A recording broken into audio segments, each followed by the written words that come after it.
I work as a search and rescue officer in California. I don't think I'll mention my name. It's not important, and it's probably better if I don't. Everything I'm about to tell you did happen. Some of it happened directly to me.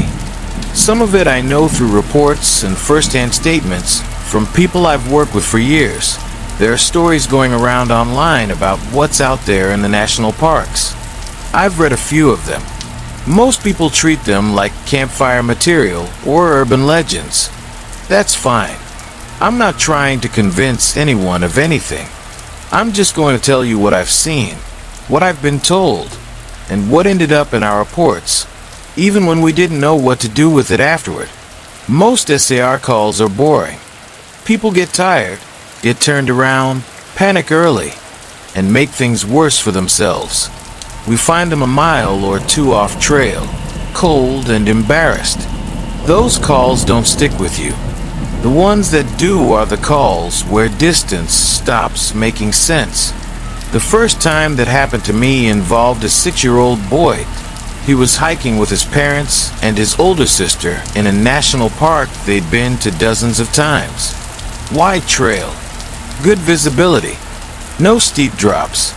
According to both parents, the kids were walking 10 to 15 feet ahead of them, arguing about something insignificant. The parents stopped to check a map at a trail junction. They looked back up, and the boy was gone, not wandered off slowly. Gone. The sister said he'd been there when she turned around, and then he wasn't.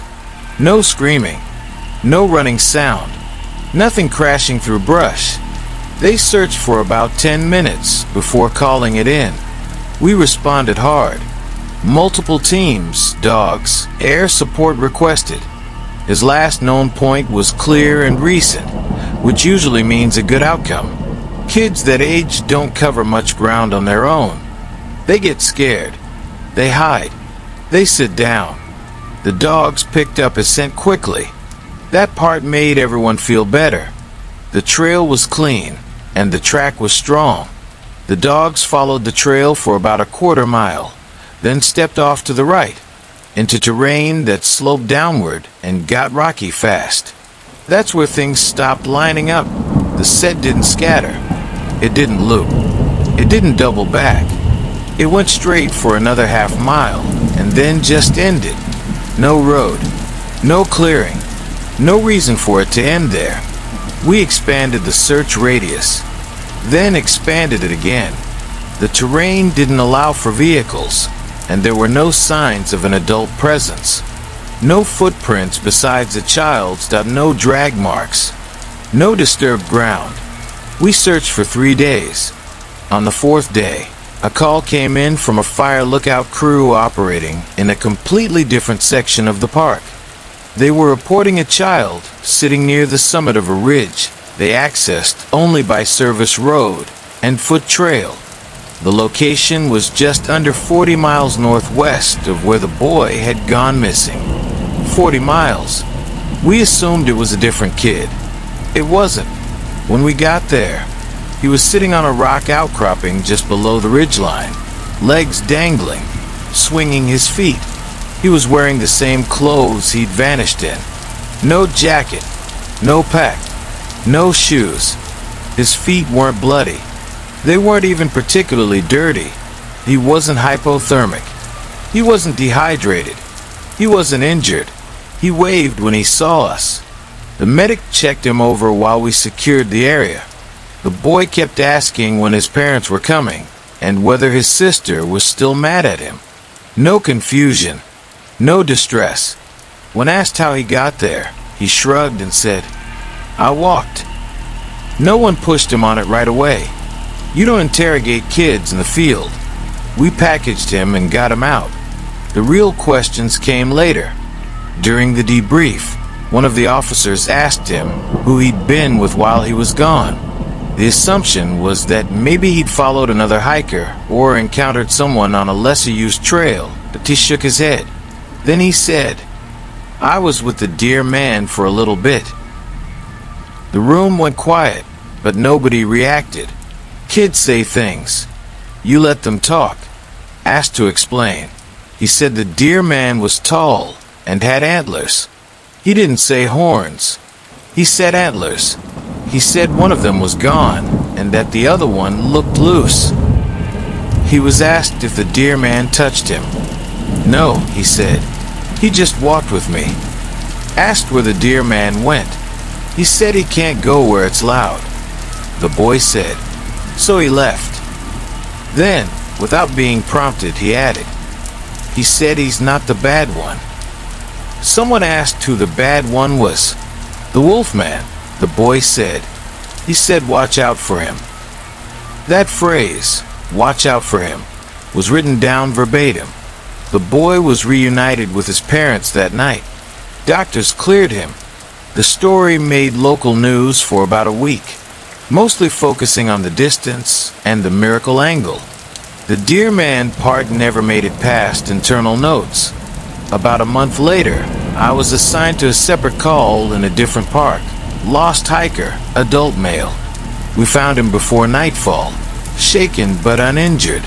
While walking him out, he asked me if we'd seen the thing with antlers. I asked him to explain. He said he'd seen something tall watching him from a ridgeline earlier that afternoon.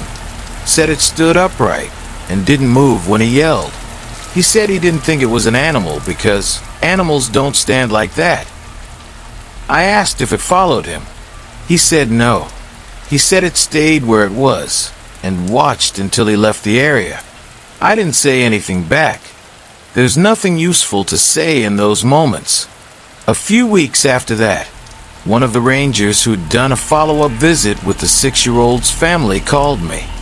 During the visit, they'd been talking about hiking safety with the kids. Stay together. Don't wander. Don't follow strangers. The boy interrupted him. He said that doesn't work if the rocks sound hollow. The boy said. The ranger asked who said that. The deer man, the boy said. He said that's where the wolf man goes. The ranger told me the kid said it like a warning. The ranger asked him what the wolf man was. The boy shrugged. He said he looks like a man until you get close. The boy said. Then he doesn't. That was the only description he gave. He didn't elaborate. He didn't make sounds or gestures. When the ranger tried to ask follow-up questions, the kid lost interest and went back to playing with his sister. The ranger didn't push it. Neither did I when he told me later. Kids say weird things. That's the job. You note it and move on. Except I didn't move on, because I'd already heard the word once before, and now I'd heard it again, in the same context, with the same casual certainty. The next time it came up, it wasn't a K ID'd by T. Was a teenage boy, 16, missing overnight after leaving a trailhead alone. He was found the next morning sitting against a rock face, about 10 miles from where he'd been dropped off. He was exhausted, dehydrated, but otherwise fine. While the medic was checking him, he kept looking downslope, like he expected something to come up from below. One of the officers asked him what he was looking for. The kid said, it stayed down there. The officer asked what stayed down there. The kid hesitated, then said, the thing. The officer asked him to explain. The kid said he'd been walking downhill when he heard something moving below him. He said he stopped because it didn't sound like an animal. He said whatever it was stayed downhill from him the entire time. Never above him, never level with him, always below. The officer asked if he saw it. The kid said no. Asked how he knew where it was, he said, you could tell. When asked why he stopped walking, the kid said, because it told me to. That got written down. The officer asked what it said. The kid said, it said not to go where the rocks echo. The kid said, because that's where the wolf man goes. That interview didn't go any further. The kid shut down after that. Wouldn't answer more questions. Didn't want to talk about it again. Underscore a year later. We were searching for an adult male who'd gone missing during a solo overnight trip. Experienced backpacker. Familiar area. Weather was clear. We found him alive after 2 days, sitting in a dry wash that wasn't on any of his planned routes. He was angry more than scared, kept insisting we'd taken too long. During the walk out, one of the officers asked him why he'd left the trail. The man said, "Because something told me not to go that way." Asked to describe it, the man said it stood upright and didn't move like an animal. He said it stayed just out of sight, always around a bend or behind a rise. When asked what the upright thing said, the man said, "It told me not to go where the sound was because that's where the wolfman is." That was the third adult to use the word, and no one had said it first. Well, after that we started finding people at the edges of places like that, not inside them, sitting just outside, like they'd been stopped. One of the canine handlers mentioned his dog refusing to track downhill in certain drainages, not losing scent, refusing. Another officer mentioned radios cutting out only when teams moved into low, rocky areas. Not everywhere, just specific spots. The weirdest one didn't involve a search at all. It involved a call from a hiker who said he'd found something and didn't want to touch it. We met him about 5 miles off trail. What he'd found was a pile of gear, backpack, boots, jacket, all laid out neatly on a flat rock. No blood, no damage, no signs of a struggle. The owner of the gear was never found. While we were documenting the scene, the hiker who found it asked if we'd heard about the thing that stays below. One of the officers asked him what he meant. The hiker said, "Some people call it the Wolfman." Underscore, underscore, underscore, underscore, underscore, underscore, underscore. The next one didn't involve terrain warnings or kids repeating phrases. It didn't involve downhill movement or sound or anything like that. It involved an older couple who came back different. They went missing on a weekday. Late spring. Clear weathered that no storms, no heat advisory, nothing that would normally complicate a search. They were in their early 60s, married, retired. They'd been hiking together for years and weren't pushing anything ambitious. According to the trailhead log and their itinerary, they planned to be out for 6 or 7 hours, looping back to the same parking area. They didn't come back. Their car was still there that evening. Rangers checked nearby trails, did searches, and we were called in the next morning. This wasn't a panic search. No injuries reported. No health conditions noted. Just overdue hikers. We ran standard procedures. Last known point was clean. No sign of distress. No drop gear. No obvious direction of travel off trail. Be by the end of day 1. There was nothing. By the end of day 3, we were expanding the search area and bringing in additional resources. Helicopter crews ran grid patterns. Dogs worked scent until it thinned out and disappeared in multiple places, which didn't make sense given how close together the couple had been hiking. On day 5, the search was scaled back. On day 6, they walked back into the parking lot. They came out of the trees just after noon, holding hands, walking normally, like they'd just finished a short hike. They went straight to their car and stood there looking at it for a long time before a ranger approached them. They didn't look injured. They didn't look malnourished. They didn't look like people who'd been missing for almost a week. They looked younger. That wasn't my first thought, but it was my second. My first thought was that I was looking at the wrong people. The ranger asked them their names. They answered correctly. Asked where they'd been. They said they didn't know. Asked how long they thought they'd been gone. They guessed a few hours. They were brought to base for evaluation. I was there when they were checked in. Their driver's licenses were pulled from their wallets. Same names, same addresses, same issue dates. The photos didn't match. The people sitting in front of us looked at least 20 years younger than the photos on their licenses. Not healthier, not rested, younger. They were transported to a hospital for a full workup. I followed up later.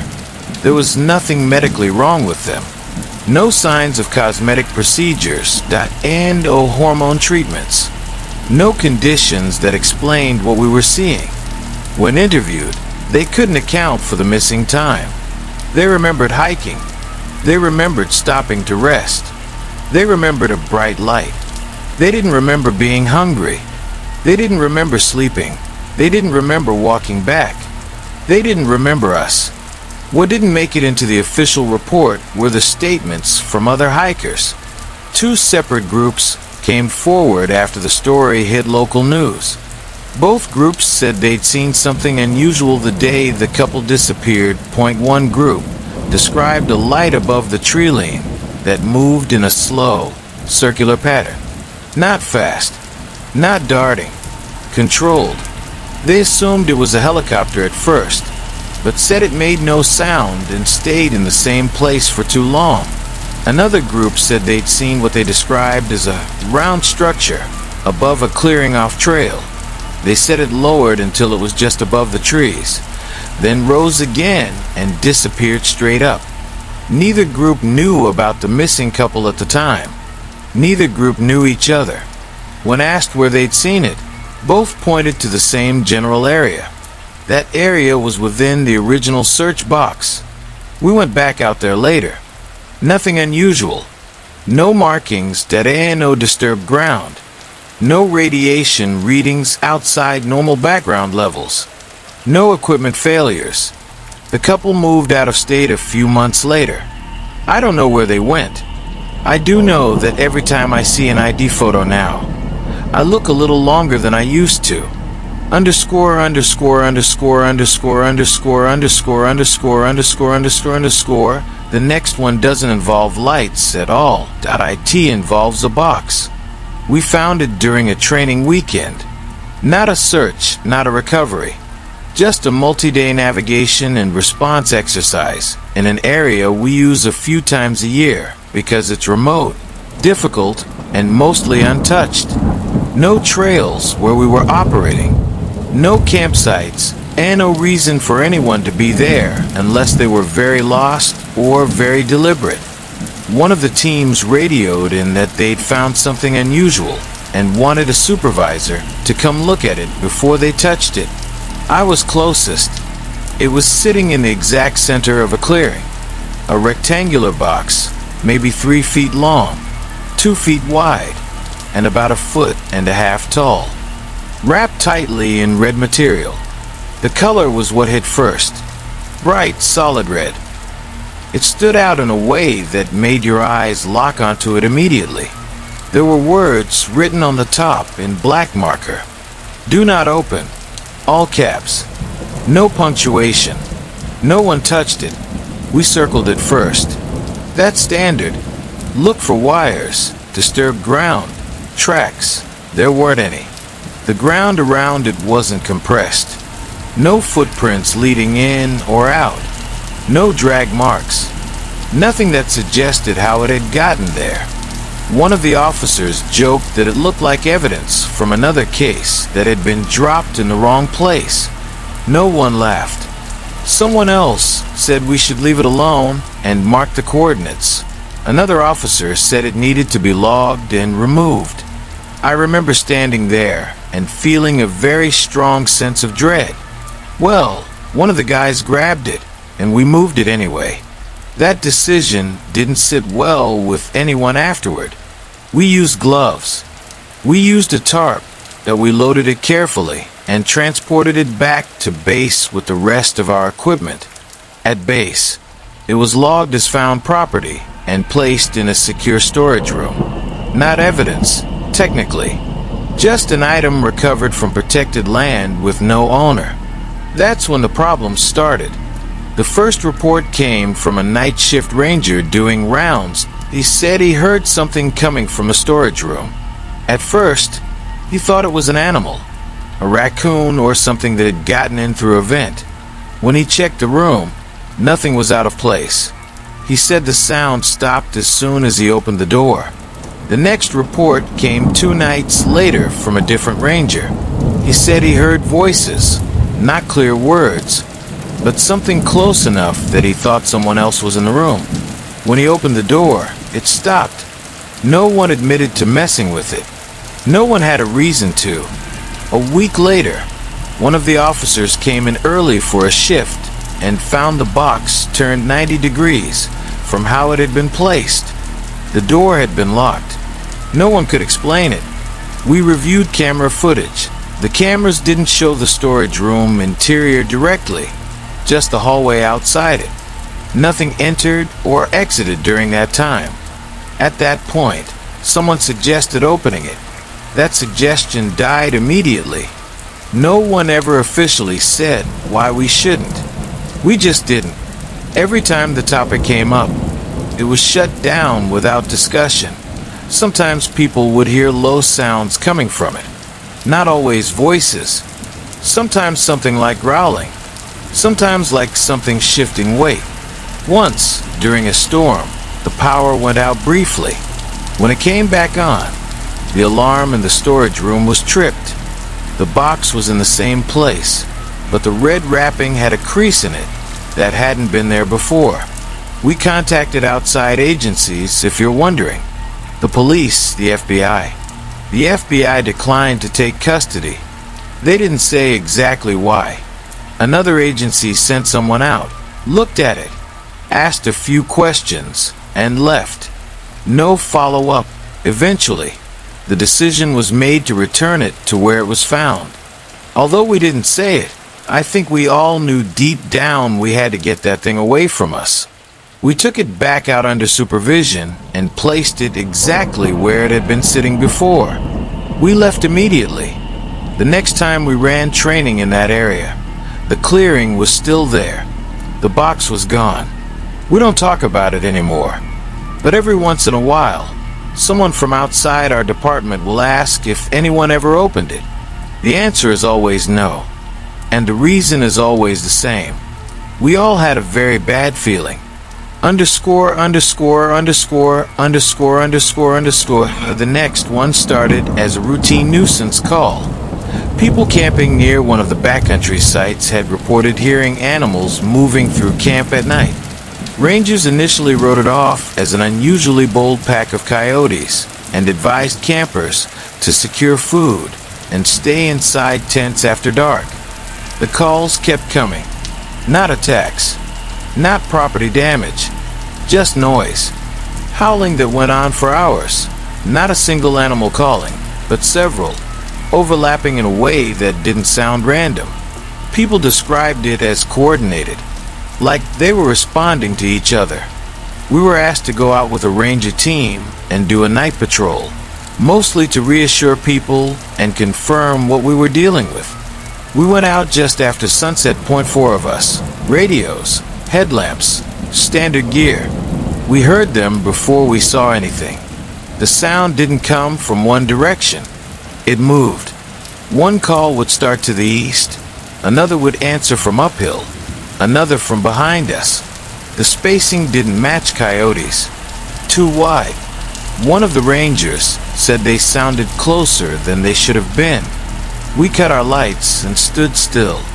That's when we saw the eyes. At first, just one pair, low to the ground, reflecting yellow in the dark. Then another. Then another. Too many to count easily. They weren't scattered. They were spaced out in a loose arc, like they were watching us. Someone whispered that they were wolves. That didn't sit right. Wolves don't behave like that around groups of people. They don't linger. They don't circle. And wolves don't climb. The first one moved, and it went straight up. It ran up the side of a tree. Another one followed. Then another. We turned our lights back on. What we saw looked like dogs. Or wolves. Large. Easily the size of full-grown wolves. Maybe bigger. Thick bodies. Long limbs. Tails carried low. They didn't bare their teeth. They didn't growl when we shined lights on them. They just watched. One of them dropped down from the branch without a sound and moved laterally, cutting across our line of sight faster than it should have been able to. The howling started again, closer now. Lower pitched than coyotes. Not loud, but deep enough that you could feel it in your chest. One of the rangers keyed his radio and called it in. Before he finished speaking, something moved behind him. Another one. Above him. He spun and almost fell backward when he saw it on a branch overhead, looking straight down at him. Its eyes reflected yellow even with the light on it. Someone said we should back out. No one argued. We moved slowly, keeping our lights up, staying together. The animals moved with us. At one point, one of them dropped down directly in front of us, blocking the path. It stood there for a few seconds, then turned and walked off to the side, opening the way again. When we got back to base, everyone was shaken, but nobody panicked. We wrote it up as a possible wolf sighting with abnormal behavior. That's the closest thing that fit. Over the next few weeks, more reports came in. Campers hearing movement above them in trees at night. People finding large tracks that didn't match any known species cleanly. Too big for dogs. Wrong pad shape for wolves. One hiker reported seeing dogs in the trees and was laughed off by another group until they heard the howling that night. We did another patrol, this time with daylight on our side. We found claw marks on trunks well above head height. Deep grooves. We found scat that didn't match anything we could identify. The howling stopped abruptly a few weeks later. No gradual fade. No tapering off. Just gone. We never found a den. Never found remains. The area was quietly closed for wildlife activity for the rest of the season. People still ask what those animals were. No one ever gives them an answer. And every now and then, when we're on a night call in heavy timber, someone will cut their light and listen for a few seconds, just to make sure nothing is moving above them. ________________________ Perhaps you've heard a version of this next story already. It's been around for a long time, and in some circles, it's become something else entirely. I'm telling it here the way it actually happened, because I was there. In 1999, a 7-year-old girl went missing.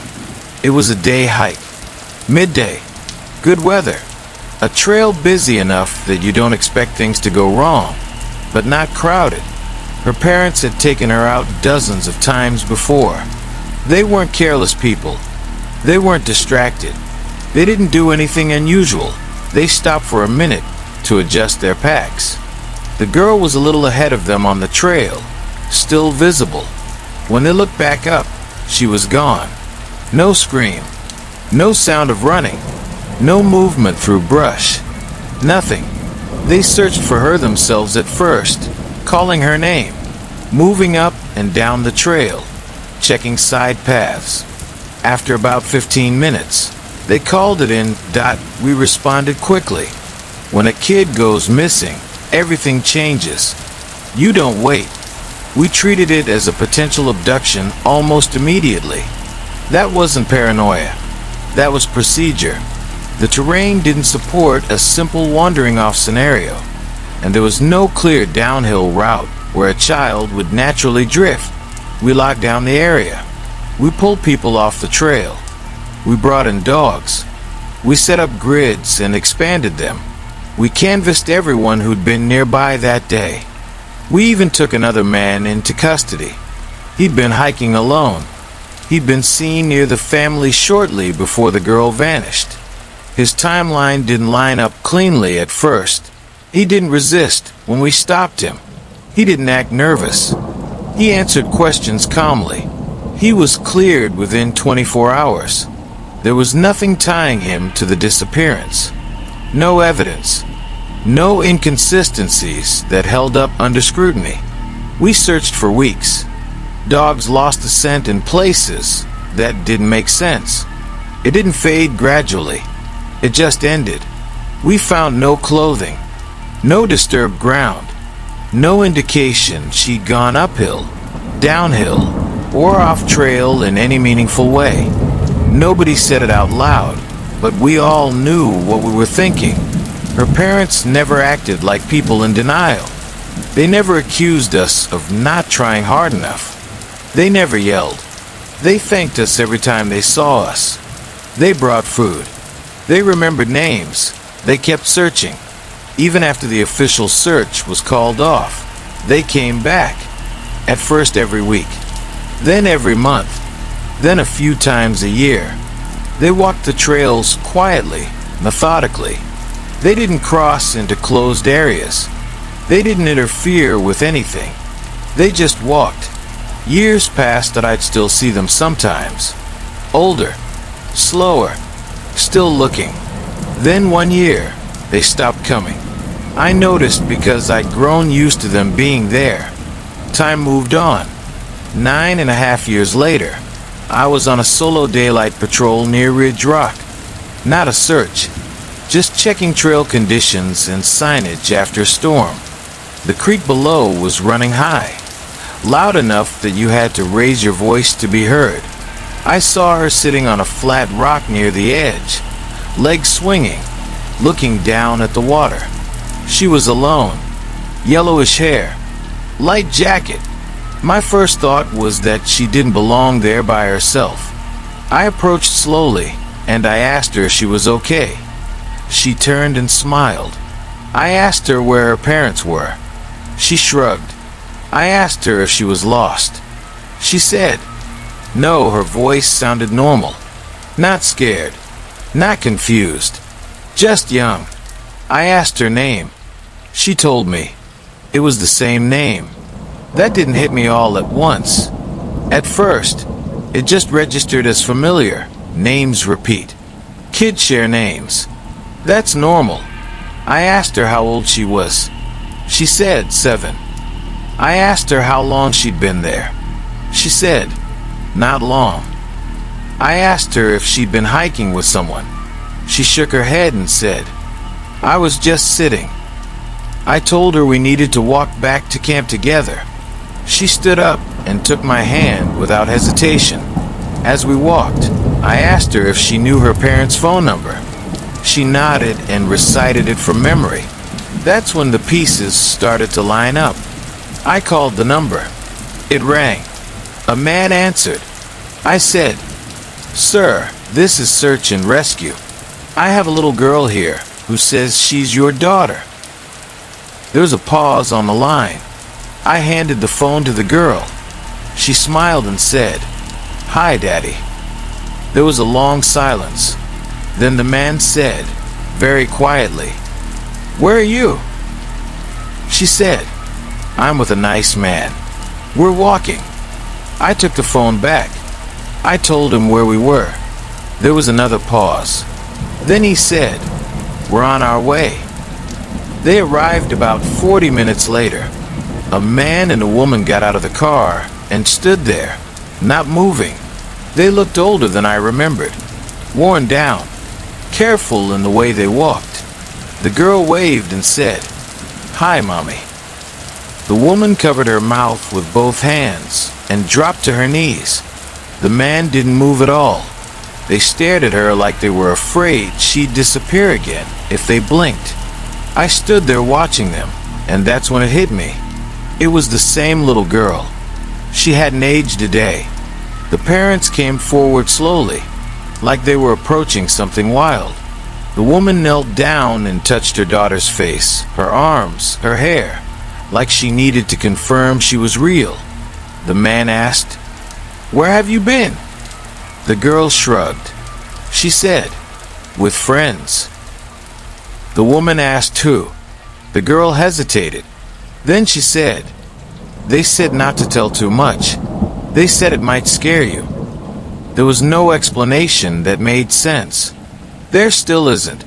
Doctors examined her. Photos were compared. There was no difference. The family moved away shortly after that. I don't know where they went. I don't blame them. They probably wanted to get away from here. I still think about that day. The looks on their faces when they saw what they must have thought was a ghost. You know, I heard she grew up into a normal woman after that. It was like her life had just been paused, then unpaused. It's one of the stories has stuck with me for a long time. Underscore, underscore, underscore, underscore, underscore, underscore, underscore, underscore, underscore, underscore, underscore, underscore, underscore, underscore, underscore, underscore over the years. I've been present for a lot of strange recoveries and a lot of searches that ended without answers. I've seen kids show up miles from where they vanished, that I've heard the same words repeated by people who never met each other. I've listened to adults describe being guided, stopped, or redirected by things they couldn't explain without sounding ridiculous. I've heard about the dear man enough times now that I don't write it off when it comes up. Always tall, always calm, never aggressive. He doesn't grab anyone. He doesn't chase. He warns. He points. He leaves. The wolf man comes up less often, but when it does, the tone changes. People don't talk about seeing it clearly. They talk about where it goes. Low ground, rock cuts, narrow places where sound behaves wrong. People who come back alive tend to say the same thing. They didn't go where they were told not to go. That I've seen things that don't fit either of those categories. Lights that don't behave like aircraft. Distances that collapse without reason. Older people coming back younger than they left, with no memory of where the time went. Objects that shouldn't exist where they're found, left behind without explanation. None of this comes from one place. None of it fits into a single story. I don't think it's all connected in the way people want it to be. I think the wilderness is bigger and stranger than we give it credit for, and some parts of it don't work the way we expect. I'm not telling you this to convince you of anything. I'm telling you because I've spent most of my adult life responding to calls where someone thought nothing bad could happen to them. People who were careful. People who did things right. People who were gone for less than a minute. If you're going to the parks, always go with other people. Stay close together. Don't wander off the trail because you think you'll be right back. If something feels wrong, don't talk yourself out of it. Turn around. Leave the area. Distance is your friend, and don't assume that just because a story sounds unbelievable, it didn't happen. Some of the people we bring back don't know how close they came to not coming back at all. If you want to go to the parks, go ahead. They're beautiful, and I wouldn't have chosen this job otherwise. But bring a friend. Stay together. And if you're ever walking somewhere and you get a bad feeling, leave while you still can.